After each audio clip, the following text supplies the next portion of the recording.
Bahkan Nabi Muhammad sallallahu alaihi wasallam satu-satunya manusia yang dijamin surga oleh Allah Ta'ala. Bahkan beliau dijamin oleh Allah Subhanahu wa Ta'ala dosanya yang lalu diampuni oleh Allah, dosanya yang akan datang kalaupun ada diampuni oleh Allah. Nabi Muhammad sallallahu alaihi wasallam yang dikatakan oleh para ulama, man dalladhi ma sa'aqat wa man lahul husnu faqat, Muhammadul hadi alladhi ilaihi Jibrilu habat, man dalladhi ma sa'aqat. Beliau Nabi Muhammad tidak pernah sekalipun berbuat jahat, tidak pernah sekalipun berbuat maksiat. Wa man lahul husnu faqat. Beliau Nabi Muhammad yang ada pada dirinya hanyalah kebaikan, yang ada pada dirinya hanyalah ketaatan, yang ada pada dirinya hanyalah perbuatan-perbuatan saleh. Itulah Nabi kita Muhammad sallallahu alaihi wasallam. Tetapi walaupun demikian, beliau dijamin surga oleh Allah, dosanya diampuni oleh Allah. Tapi beliau salat malamnya luar biasa, tahajud ibadahnya sangat banyak. Bahkan seorang sahabat Nabi Muhammad sallallahu alaihi wasallam ketika beliau cerita suatu hari pernah ikut salat tahajud bersama Rasulullah sallallahu alaihi wasallam, dia ceritakan, ketika aku ikut salat bersama Nabi, pada rakaat pertamanya Nabi sallallahu alaihi wasallam setelah surat Al-Fatihah membacakan surat Al-Baqarah sampai selesai. Kemudian setelah surat Al-Baqarah selesai, dibacakan daripada surat Al-Imran sampai selesai. Setelah surat Al-Imran selesai, dibacakan lagi surat An-Nisa sampai tamat. Setelah itu tidak Nabi sallallahu alaihi wasallam langsung rukuk meneruskan salatnya, tapi Nabi sallallahu alaihi wasallam ketika selesai surat An-Nisa melanjutkan dengan surat Al-An'am.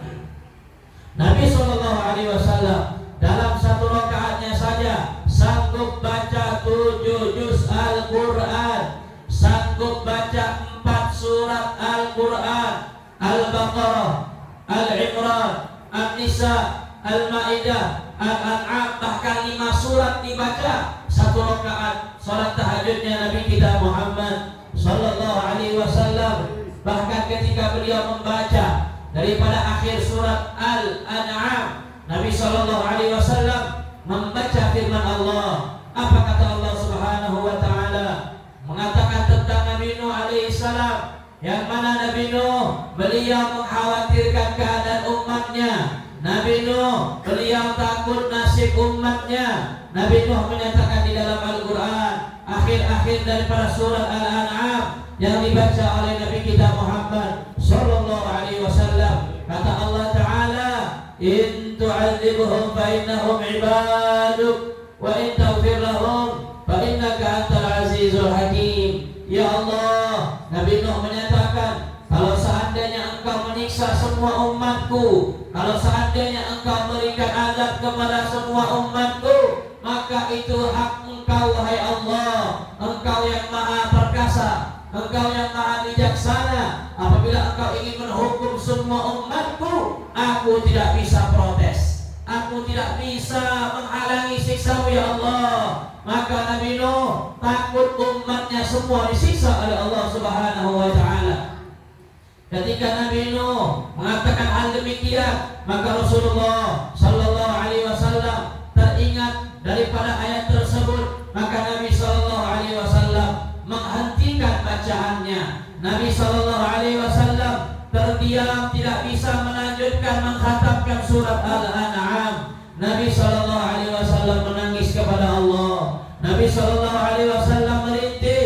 Maka ketika Nabi sallallahu alaihi wasallam menangis di dalam salat tahajudnya, maka turun malaikat diutus oleh Allah. Malaikat Jibril langsung diutus oleh Allah. Maka Jibril mengatakan, ya Rasulullah, sesungguhnya Allah memberikan salam kepada engkau, dan Allah bertanya, ma yubki, apa yang buat engkau menangis pada malam ini wahai Rasulullah sallallahu alaihi wasallam. Nabi sallallahu alaihi wasallam menyatakan, aku teringat umatku wahai Jibril, bagaimana keadaannya setelah aku meninggal dunia. Aku takut mereka akan disiksa disiksa oleh Allah, sebagaimana umatnya Nabi Nuh yang dibinasakan oleh Allah Subhanahu wa ta'ala. Baik, kita ingat ibadallah, Nabi dalam sholat ingat umatnya, setelah sholat ingat umatnya, sebelum tidur ingat umatnya, setelah bangun tidur ingat umatnya, lagi makan ingat umatnya, lagi minum ingat umatnya, lagi apapun kerjaan Nabi Sallallahu Alaihi Wasallam, maka yang diingat oleh Nabi Sallallahu Alaihi Wasallam adalah umatnya. Maka Nabi Sallallahu Alaihi Wasallam menangis kepada Allah, katanya, ya Rasulullah, jangan engkau menangis, teruskan salatmu, lanjutkan salatmu, sesungguhnya Allah ridha kepadamu, sesungguhnya Allah akan memberikan semua yang engkau inginkan wahai Muhammad Sallallahu Alaihi Wasallam. Maka turun firman Allah Subhanahu wa ta'ala yang semua kita hafal, wala sawfa yu'tika rabbuka, wala sawfa yu'tika rabbuka fatarda. Surat apa ini? Surat Tanah? Bukan. Surat Nikah? Bukan. Surat apa Pak? Ad-Duha. Wala sawfa yu'tika rabbuka fatarda. Allah turunkan firman-Nya, Allah, wahai Muhammad, sesungguhnya Allah akan memberikan semua keinginanmu sampai engkau senang. Sesungguhnya Allah akan memberikan semua doa-doamu sampai engkau bahagia. Apapun yang engkau inginkan, apapun yang engkau mintakan, semuanya akan diberikan oleh Allah Subhanahu wa ta'ala. Maka apa yang diinginkan Nabi Muhammad sallallahu alaihi wasallam? Apa yang diminta oleh Nabi Sallallahu Alaihi Wasallam? Nabi Sallallahu Alaihi Wasallam menyatakan, wahai Jibril, la Allah wa wahidun min ummati finnar. Wahai Jibril, aku tidak akan ridha, aku tidak akan rela, aku tidak akan senang kalau satu saja daripada umatku masuk neraka Allah. Itu harapan yang paling tinggi dari Nabi besar Muhammad Sallallahu Alaihi Wasallam. Beliau tidak mau, beliau tidak ridha, beliau tidak rela kalau satu di antara kita masuk neraka Allah. Mudah-mudahan kita semua tidak ada yang masuk neraka Allah. Mudah-mudahan semua kita masuk surganya Allah. Barakah syafaat Nabi besar Muhammad. Makanya Nabi Sallallahu Alaihi Wasallam beliau mengatakan kepada kita umatnya, sesungguhnya setiap nabi, setiap rasul diberikan doa pamungkas oleh Allah. Doa yang kalau dibaca pasti dikabulkan oleh Allah. Doa kalau dipakai langsung diberikan oleh Allah. Semua nabi dari Nabi Adam sampai Nabi Isa telah menggunakan doanya di alam dunia, telah membacakan doanya di alam dunia, sehingga doa-doanya semua telah diberikan oleh Allah. Nabi apa? Nabi apa? Nabi Adam. Nabi apa lagi? Kalau Habib lagi ceramah nggak boleh main tasbih, nggak boleh zikir, nggak boleh sholawat. Kalau orang lagi ceramah nggak boleh sholawat, nggak boleh zikir, nggak boleh baca Quran. Kenapa? Karena sholawat itu ketika orang selesai ceramah. Jadi kalau ceramah itu lebih afdal. Ada di zaman Al-Habib Ahmad bin Hasan Al-Lattaf lagi ceramah, beliau ada orang main tasbih. Allah, Allah, Allah, Allah, Allah. Panggil Habib Ahmad itu lagi ngapain? Anda lagi berbuat baik? Apa? Lagi berzikir? Oh iya, iya. Memang kami berbuat baik atau jahat? Kamu berbuat baik juga. Apa? Belajar, mengajar. Oh, kenapa kau gak ikut aja belajar? Enggak, Bi. Hati saya ini hebat. Sambil berzikir, sambil belajar. Sambil berzikir, sambil belajar. Kata Habib, bahlul ente. Allah menyatakan, ma ja'alallahu lirajulin min qalbayn. Allah tidak jadikan satu manusia dua hati. Kalau hati satu berzikir, gak mungkin satunya lagi belajar. Kalau satu lagi belajar, gak mungkin satunya lagi berzikir. Jadi di antara adab, di antara akhlak, ketika dengan tausiah, ketika belajar, tasbihnya disimpan, HP-nya disimpan, uangnya dikeluarkan, dikasih kepada jamaah majelis untuk sumbangan. Mau? Boleh nggak? Boleh. Nanti titip kepada guru mu'in supaya majlisnya nanti besar lagi. Amin. Supaya jamaahnya bertambah lagi. Amin. Lanjut ceramahnya, lanjut. Maka Nabi Sallallahu Alaihi Wasallam ketika beliau menyatakan semua Nabi mendapatkan doa, yang Nabi pakai doa tersebut kepada umatnya, didoakan semua doanya kecuali aku Rasulullah Sallallahu Alaihi Wasallam. Ketika Allah berikan aku satu doa pamungkas, aku tidak gunakan doanya di dunia. Aku tidak berikan kepada anakku Fatimah, aku tidak berikan kepada istriku Khadijah, aku tidak berikan kepada cucuku Al Hasan wal Husain, aku tidak berikan kepada sahabat-sahabatku, tetapi doanya fa'tabatuha, aku simpan doanya untuk aku gunakan di akhirat, supaya doanya menjadi syafaat buat umat Nabi besar Muhammad Sallallahu Alaihi Wasallam. Maka beruntunglah kita menjadi umatnya Nabi, walaupun kita berdosa, walaupun kita bermaksiat, walaupun kita jauh daripada Allah, jauh daripada Rasulullah Sallallahu Alaihi Wasallam. Tetapi Nabi Sallallahu Alaihi Wasallam menyatakan, syafaati di ahli kabair min ummati, syafaatku kelak aku berikan kepada umatku yang pelaku dosa besar, orang-orang yang telah putus asa dari rahmatnya Allah, yang gak ada lagi amalan bisa diandalkannya. Maka di hari kiamat ketika dia ketakutan, ketika dia panik, maka yang bisa menolong dia hanya Habibuna Muhammad Sallallahu Alaihi Wasallam.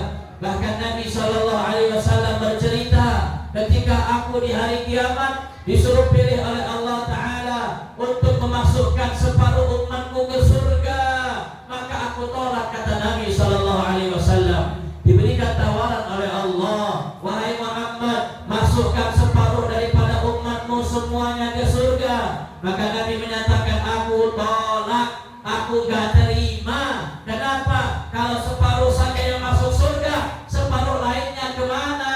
Kalau separuh saja yang masuk surga, separuh lainnya masuk neraka. Aku gak mau, kata Rasulullah Sallallahu Alaihi Wasallam. Kalau hanya separuh umatku masuk surga, maka yang masuk surga adalah ulama, yang masuk surga orang soleh, yang masuk surga habib, yang masuk surga guru mu'id, yang masuk surga jamaah majelisnya, yang masuk surga sarantang saruntung, insya Allah. Tapi pelaku dosa kemana tempatnya? Yang banyak maksiat di mana tempatnya? Kata Nabi, aku gak mau. Walaupun mereka pelaku dosa, walaupun mereka ahli maksiat, mereka tetap umatku, kata Nabi Muhammad Sallallahu Alaihi Wasallam. Maka aku tolak pemberian Allah, maka diganti oleh Allah. Tidaklah orang masuk surga separuhnya, tapi semua akan masuk surga yang mendapatkan syafaat Nabi Muhammad Sallallahu Alaihi Wasallam. Mudah-mudahan kita mendapatkan syafaatnya Nabi.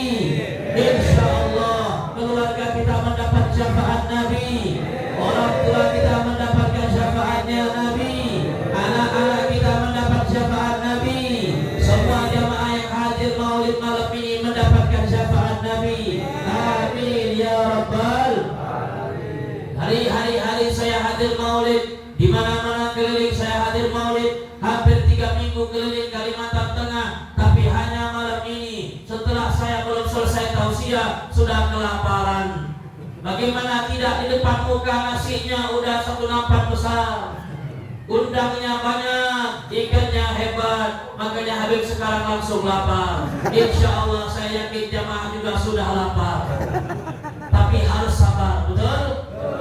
Lanjut. Ma'asyiral hadirin rahimakumullah. Alangkah hebat syafaat Nabi Muhammad Sallallahu Alaihi Wasallam.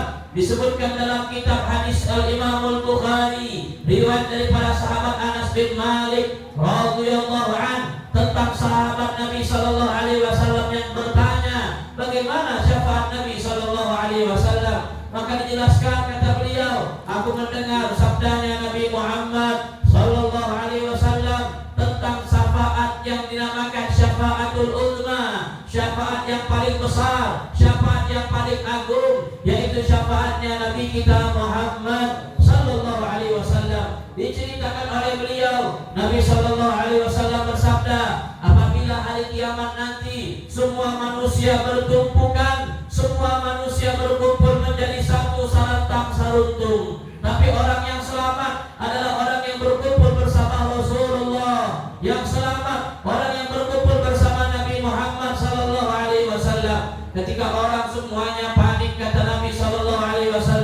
ketika orang semuanya kepanasan, yang mana semua kita tahu panasnya terik matahari pada saat itu adalah satu jengkal saja. Padahal ibadallah, ketika kita siang hari panasnya luar biasa Kalimantan Tengah, sehingga kalau siang panas-panas berjemur kita setengah jam saja, insya Allah jadi matang muka kita. Bagaimana panasnya hari kiamat? Matahari hanya sejengkal saja. Maka digambarkan oleh Nabi Muhammad sallallahu alaihi wasallam, ada orang yang tenggelam dengan keringatnya sampai lututnya, ada orang tenggelam dengan keringatnya sampai pusarnya, ada orang tenggelam dengan keringat sampai lehernya. Bahkan sangat banyak orang yang mandi keringat tenggelam semua tubuhnya. Mudah-mudahan kita diselamatkan oleh Allah, kita ditolong oleh Allah. Amin ya rabbal. Manusia yang dibangkitkan oleh Allah mukanya macam-macam. Ada orang yang dibangkitkan oleh Allah mukanya seperti seekor monyet, ada orang dibangkitkan oleh Allah mukanya seperti seekor babi, ada orang dibangkitkan oleh Allah seperti seekor anjing, ada orang dibangkitkan oleh Allah badannya Allah menjadikan kecil sebagai seekor semut, karena di dunia biasa berbuat zalim, di dunia biasa menyuruh orang yang tidak mampu kepada orangnya, memberikan aturan yang sangat berat sehingga rakyatnya menderita, memberikan aturan yang tidak masuk akal sehingga umatnya kemiskinan, kelaparan. Orang-orang yang berbuat zalim, orang-orang menyusahkan umat Nabi Muhammad sallallahu alaihi wasallam akan dibangkitkan oleh Allah. Kecil badannya sama dengan seekor semut, maka semua manusia akan menginjaknya, hancur dia di hadapan Allah Subhanahu wa ta'ala.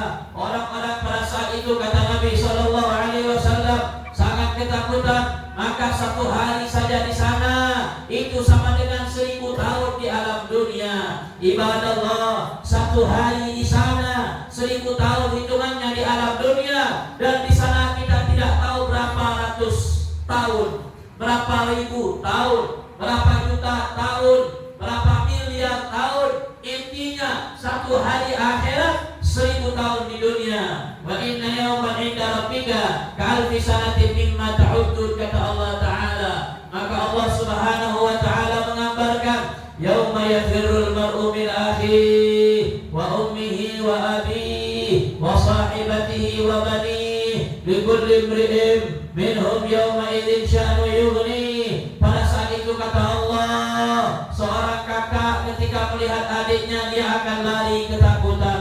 Seorang bapak melihat anaknya dia akan lari ketakutan.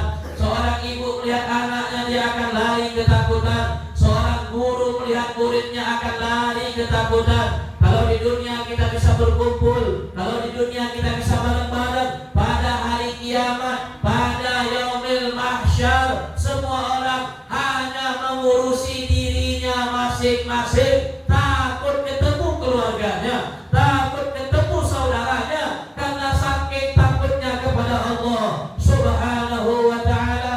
Pada saat itu ketika orang kepanasan, ketika orang terik matahari, alhamdulillah ada orang-orang yang dimuliakan oleh Allah Subhanahu wa Ta'ala, yang mana mendapatkan naungan Allah, mendapatkan tempat yang khusus dari Allah. Ada 7 golongan. Ketika orang kepanasan dia malah kedinginan, ketika orang ketakutan dia tenang-tenang saja karena dia mendapatkan naungan dari Allah. Dan di antara 7 golongan tersebut adalah orang yang selalu kumpul di majelis sarantang, saruntung, yang datang beruntung insyaallah. Amin. Sarantang, saruntung, yang datang beruntung. Amin ya rabbal.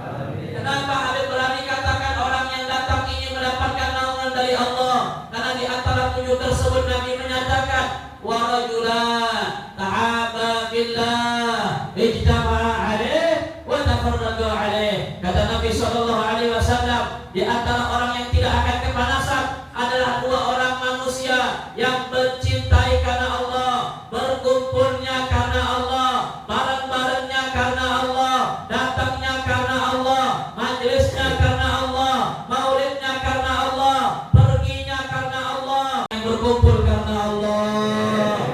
Orang-orang yang berkumpul mencari ridhonya Allah, sehingga di hari kita tidak kepanasan, tidak kita ketakutan. Amin ya rabbal, amin ya rabbal.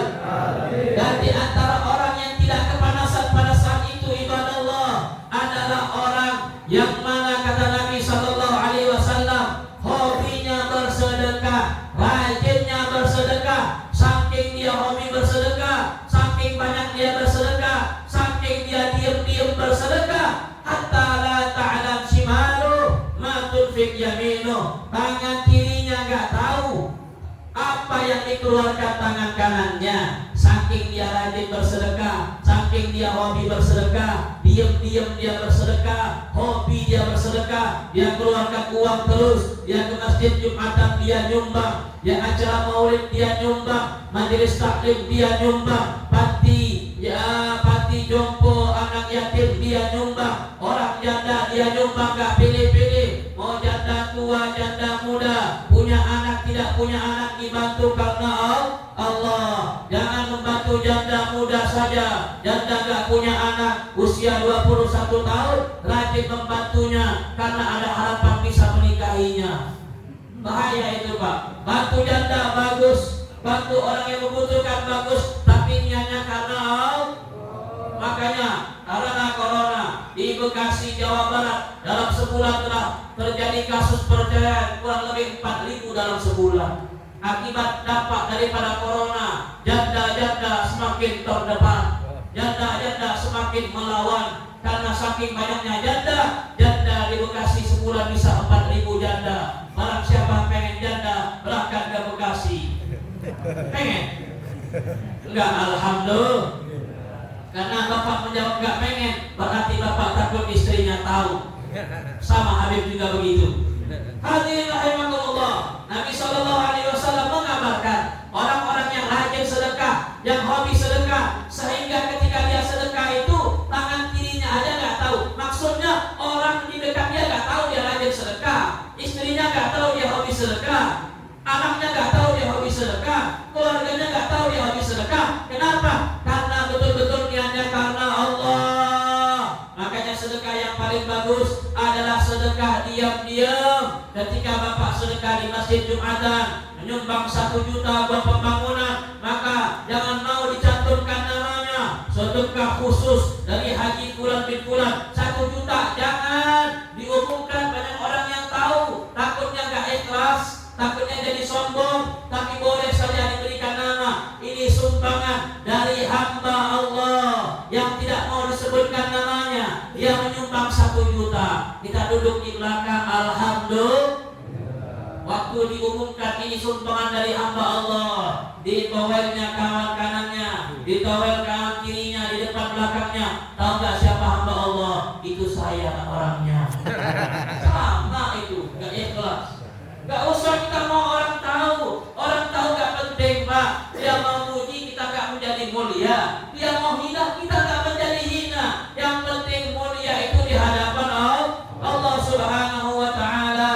Maka terjadi di zaman Al-Imam Qutbil Irsyad wa Qawtil Ibad Al-Habib Abdullah bin Alawi Al-Haddad yang mengarang kitab Ratib Al-Haddad. Di Kalimantan sudah banyak membaca Ratib. Alhamdulillahirabbil. Ketika ada seorang jamaah dia mau membangun masjid, maka dia mendidik anak muridnya supaya menjadi ikhlas. Kata Al-Imam Al-Habib Abdullah Al-Haddad, saya mau membantu engkau membangunkan masjid, mendirikan masjid, tapi syaratnya kata dia, kamu gak disebut namanya. Yang membangun masjid mau gak engkau?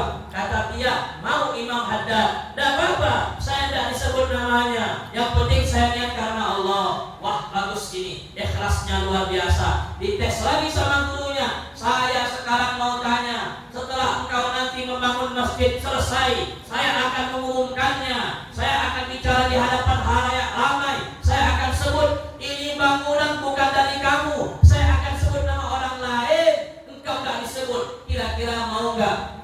Mikir nih, mikir.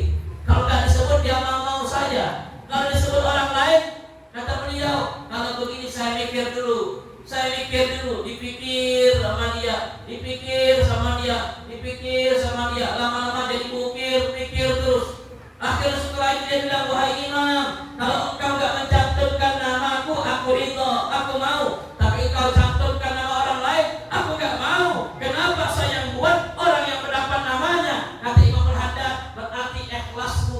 sempurna. Apa gunanya orang lain tahu nama orang juga kalau yang tahu itu adalah Allah? Walaupun diumumkan bannernya besar sekalipun, diumumkan di medsos misalnya, bahkan diumumkan di Facebook, di WA, di grup, di mana saja, bahkan diumumkan dunia akhirat, membangunnya orang lain, tetap gak akan salah. Engkau yang akan mendapatkan nilai di hadapan Allah. Inilah ikhlasnya orang soleh. Ikhlasnya kelas berat. Mereka walaupun beramal, gak apa-apa gak disebut namanya. Bahkan lebih hebat lagi, mereka walaupun beramal, kalau disebut nama orang lain, mereka gak marah, gak kecewa. Kenapa? Karena mereka tahu Allah gak akan salah, Allah gak akan keliru. Orang yang ikhlas, pahalanya akan diterima oleh Allah Subhanahu wa ta'ala. Kita doakan orang-orang yang menyumbang acara maulid, insya Allah dia ikhlas semuanya. Yang memberikan makanannya dia ikhlas semuanya. Dan saya yakin yang paling ikhlas adalah yang ikut makannya. Amin ya Rabbal. Kalau menyumbang kadang-kadang ikhlas, kadang-kadang enggak. Kalau ngasih makan kadang ikhlas, kadang enggak. Tapi kalau makan insya Allah semuanya ikhlas. Betul enggak? Ini godaannya berat ini. Ceramah lihat nasi lagi, lihat ayam pegang lagi. Jadi ibarat Allah, di antara orang yang mendapatkan naungan Allah itu orang yang sedekahnya ikhlas, diam-diam. Maka sekarang kita nih heran. Dulu orang berlomba-lomba sedekah diam-diam, Ustaz. Sekarang ini orang diam-diam nggak mau sedekah. Kalau dulu orang sedekahnya diam, sekarang orang itu diam-diam nggak mau sedekah. Malah lebih parah lagi, diam-diam minta sedekah. Na'udzubillahi min. Yang bagus itu adalah diam-diam bersedekah, atau mau terang-terangan boleh, tapi niatnya karena Allah Ta'ala.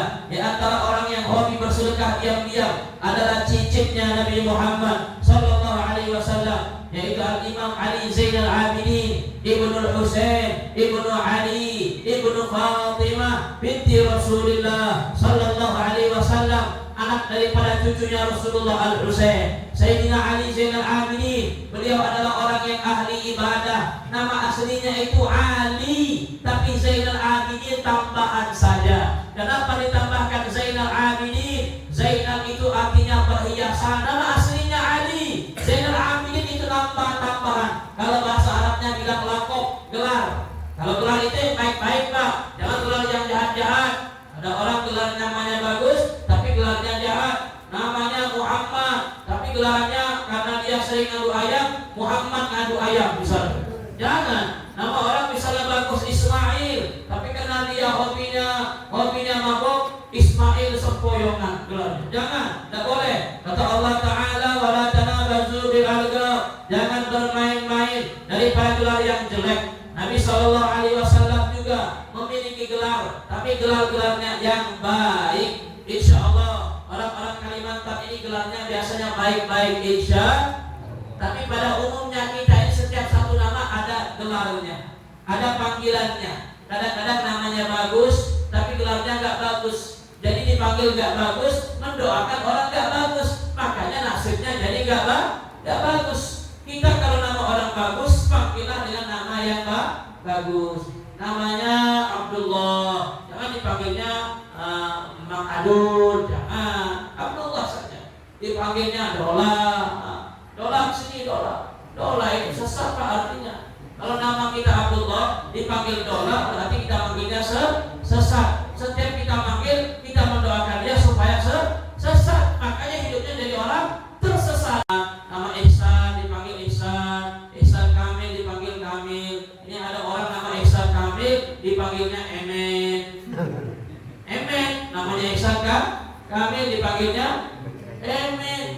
Yalah, jangan. Nama itu baik, panggilan juga harus baik. Karena lakop itu adalah penting menjadi doa. Nah, Sayyidina Ali lakopnya Zainal Abidin. Kenapa dinamakan Zainal Abidin? Perhiasan orang ahli ibadah. Dinamakan perhiasan orang yang ahli ibadah. Kenapa menjadi perhiasan orang yang ahli ibadah?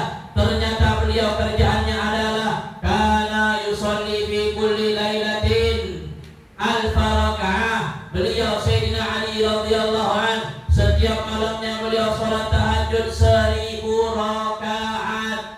Salat tahajudnya 1000 rakaat. Ini luar biasa. Kenapa mereka orang-orang soleh? Maka sanggup 1000 rakaat sholat tahajud. Kalau kita dengarnya itu pasti langsung ngomong mustahil, pasti langsung ngomong nggak mungkin. Kenapa? Karena kita mengukurnya dengan akal kita, kita mengejarnya dengan akal kita. Mereka itu mengejar akhirat sebagaimana kita mengejar dunia. Saya mau kasih contoh. Kalau ada orang menjanjikan sampean mengasih uang 10 juta, tapi di Bandara Banjarmasin harus tiba di sana sebelum subuh, kira-kira malam ini berangkat nggak ke sana? Itu orang dapat 10 juta yang bilang insya Allah, amin. Yang nggak bilang berangkat insya Allah nggak dapat dia. Kalau ada orang bilang dia dapat 10 juta tapi harus ke Bandara Banjarmasin sana. Bandara apa namanya Banjarmasin? Yang tahu nggak? Apa? Kebanyakan orang di sini jarang naik pesawat kayaknya. Maka dia berangkat ke sana dikejar. Kenapa? Karena dia tahu akan dapat 10 juta, walaupun 10 jam misalnya, 9 jam misalnya, kecuali Khalid bawa mobil 7 jam sampai kata beliau. Kalau saya insya Allah kelamaan 7 jam, 5 jam aja gak ada sampai saya. Gak ada sampai 5 jam ke Banjar. Ya 10 jam baru sampai. Kalau 5 jam gak ada sampai.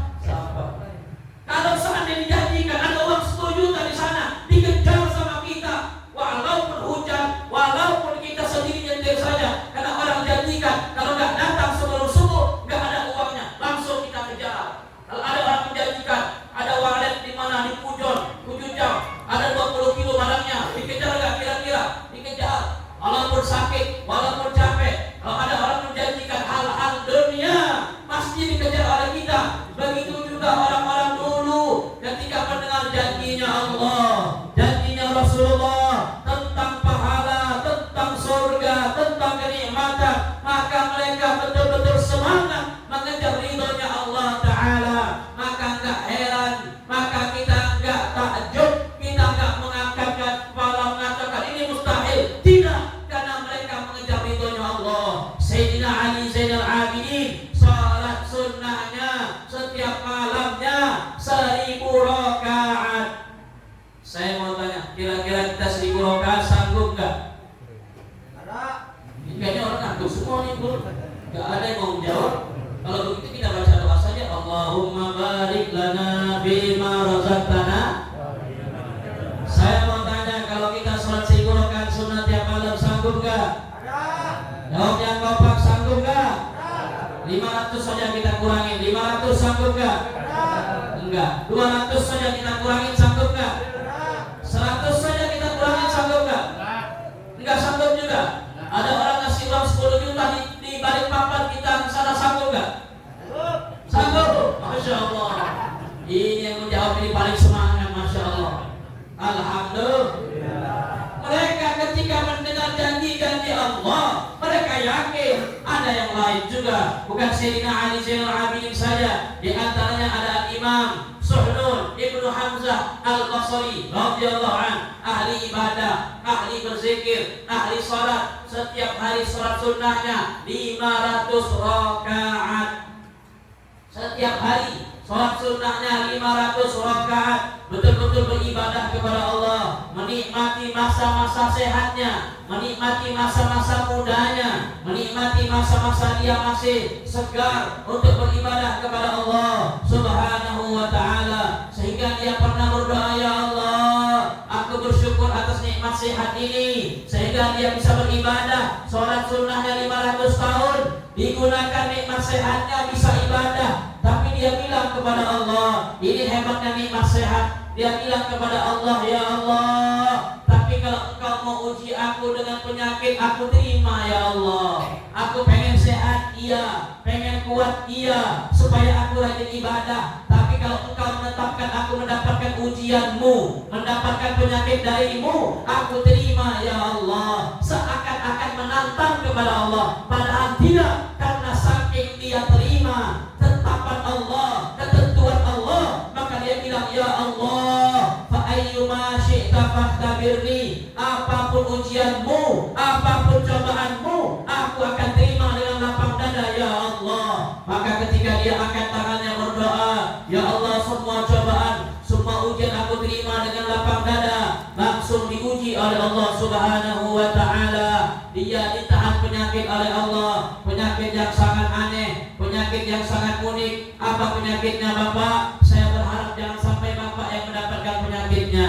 Penyakitnya adalah dia nggak bisa kencing selama 14 hari. Habasahul baul arba'ata asyar yauman. Nggak bisa kencing selama 14 hari. Bayangin nahan kencing 14 hari. Nahan kencing sejam aja sakitnya luar biasa. Nahan kencing 2 jam aja sakit. 14 hari nggak bisa kencing. Maka dia kesakitan, dia bergulingan di tanah, tak sadar lagi apa yang dia lakukan. Akhirnya setelah dia ingat, saya ini kayaknya doanya salah. Kenapa saya seakan-akan minta ujian dari Allah? Maka setelah itu dia angkat tangan, ya Allah, tubtu ilaik. Wahai Allah, aku bertaubat. Aku cabut doanya ya Allah. Gak lagi aku berdoa hal demikian. Aku cabut doanya. Ketika dia ngomong begitu, langsung diberikan kesembuhan oleh Allah Ta'ala. Tahukah kalian, ketika dia sembuh, dia bisa kencing kembali. Dia ambil semua harta yang di rumah, dia ambil makanan yang ada di rumah, dia keluar ke Baghdad, keliling ke madrasah, ke majelis ta'lim, ke sekolah-sekolah, dibagikan semua duitnya, dibagikan semua makanannya sampai habis. Maka dia mengatakan, demi Allah, semua harta yang aku punya tidak sebanding dengan kencing yang bisa keluar, kata dia. Apapun uang yang kalian punya, sebanyak apapun nominalnya, kalau nggak bisa kencing, nggak nafsu lihat uangnya. Kata beliau, ini aku bagikan tanda syukur kepada Allah Subhanahu wa taala. Ternyata dia dibukakan hijab oleh Allah. Dunia ini nggak ada bandingannya bagi Allah. Dunia nggak ada nilainya bagi Allah. Iya, kita bisa menilainya orang kaya terhormat, kita bisa menilai orang menyangkal hidupnya senang, tapi di hadapan Allah, mau kaya, mau miskin, sama. Yang penting hatinya bertakwa kepada Allah Subhanahu. Selama 2 hari berturut-turut merasakan kenyang. Nabi gak pernah hari ini kenyang, esok kenyang, gak pernah. Kenapa? Karena Nabi menyatakan asba'u yauman wa aju'u yauman. Aku ini paling senang sehari kenyang, besoknya lapar. Supaya tatkala aku senang, aku merasakan nikmat Allah, mengucapkan alhamdulillah. Ketika aku lapar, aku bersabar kepada Allah, mengucapkan innalillah. Nabi gak pernah kenyang 2 hari berturut-turut. Bahkan Nabi SAW pernah selama 3 bulan gak pernah makan makanan yang dimasak. Dapurnya gak ada asap. Nabi 3 bulan makannya hanya kurma dan air putih. Itu Nabi, manusia yang paling mulia, manusia yang kalau dia mau Allah tawarkan gunung dirubah menjadi emas, akan dirubah oleh Allah Ta'ala. Wala waratul jibalu syummu min dhahabin fa'an nafsihi fa'araha ayyama syamami. Ditawarkan malaikat Allah, kalau Nabi mau gunung emas itu dirubah langsung oleh Allah. Nabi menolaknya, Nabi gak terima. Maka Nabi SAW, manusia yang pengen susah hidupnya, manusia yang pengen miskin hidupnya, beda sama kita Pak. Kita ini biasanya miskin karena nasib, susah karena nasib. Kalau disuruh pilih mau susah mau senang, pasti pilihnya senang.